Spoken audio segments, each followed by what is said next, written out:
A little boy once prayed, "Lord, please make me like my TV." Everyone listens to it. Everyone pays attention to it. And when it stops working, they rush to fix it. Sometimes we treat things better than people, especially the poor at our gate. This Sunday's Gospel, Jesus tells us about a rich man who feasted every day, while poor Lazarus lay at his doorstep, hungry and ignored.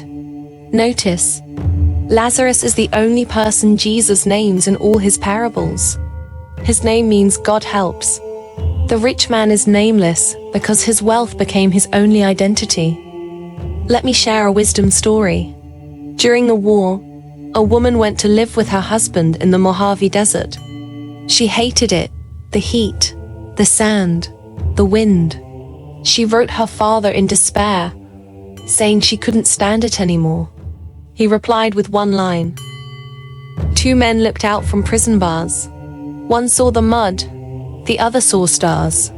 She changed her outlook, poured out love on her husband, befriended the locals, and eventually wrote a book about it. The desert hadn't changed, but her heart had. The tragedy of the rich man wasn't his money, but his blindness. He only saw the mud and never the stars shining in Lazarus.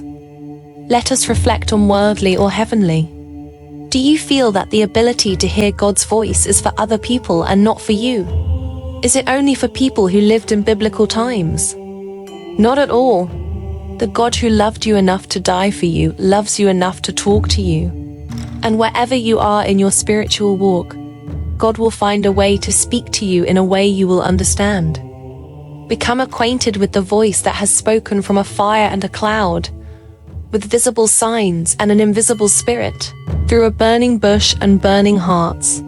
Hear from some of the most well-known Christians in history about how God speaks to them, and discover for yourself how you can discern the voice of God. The voice of God often comes through the cry of the poor at our gate. If we cannot hear them, how will we ever hear Him? So today let's ask, who is the Lazarus at my gate? Maybe it's a neighbor, a lonely elder, or someone we overlook daily. Jesus reminds us, "Whatever you did for one of the least of these, you did for me."